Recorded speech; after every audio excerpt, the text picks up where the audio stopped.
કેમ ભોલા આટલો બધો ઉદાસ બેઠો છે? કાંઈ નહીં ચાચી, દોસ્તી તૂટી ગઈ. કેમ તૂટી ગઈ? મારો મિત્ર છે ને, મને કે 4 મહિના પહેલા મને પ્રેમ થઈ ગયો.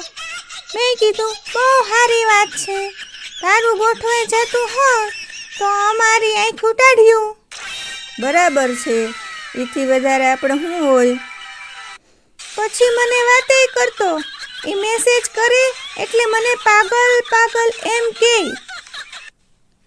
એટલે મેં કીધું હોય એવું કહે, પણ કાંઈ વાંધો નહીં, ગોઠવાઈ જાય એને પોગાય.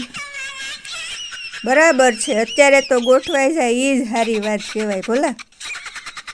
હમણાં કાલ આવ્યો, આવીને મને કે બધું પૂરું થઈ ગયું. લે કેમ પૂરું થઈ ગયું? એ મેં કીધું પણ કેમ પૂરું થઈ ગયું? મને કે હમણાં મહિનો દી પહેલાં એણે એક નંબર નાખ્યો અને એણે કીધું કે આમાં રિચાર્જ કરી દો. એટલે મેં 3 મહિનાનું રિચાર્જ કરાવી દીધું. કરી જ દેવાય ને. હમણાં 15 દી પહેલાં પાછો એક નંબર આવ્યો, એમાં કીધું કે આમાં રિચાર્જ કરી દો. એટલે મેં એમાં રિચાર્જ કરી દીધું અને પૂછ્યું આ નંબર કોનો છે? તો એણે કીધું બાનો છે. એટલે મને એમ છું કે કાંઈ વાંધો નહીં, એના બા એ ભવિષ્યમાં આપણા બા. રિચાર્જ કરી દેવું એ આપણી ફરજ છે. બરાબર છે, કરી જ દેવું જોવે.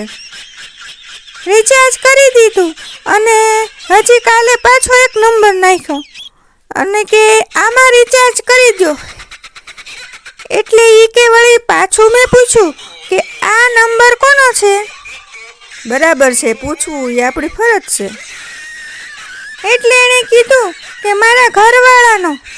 ત્યારે ખબર પડી કે આગલા 15 દી પહેલાં રિચાર્જ કર્યું હતું ને એ એના હાહુ હતા.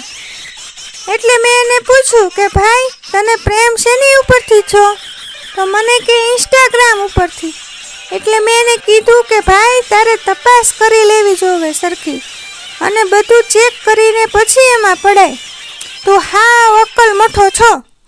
ત્યાં તો મને કે તમારે મારે પૂરું, દોસ્તી ખતમ. હવે 2 મહિનાથી ઈ એને પાગલ પાગલ કહેતી હતી. એટલે મને અંદરથી એમ થયું કે પાગલ શું કામ આપણે કહેવું જોવે. એ તારી સમજદારી છે ભોલા. એટલે મેં એનાથી થોડુંક નીચી કેટેગરીમાં કીધું કે અક્કલ મઠો છો. એમાં મને કે દોસ્તી પૂરી. दोस्त दोस्त ना रहा, प्यार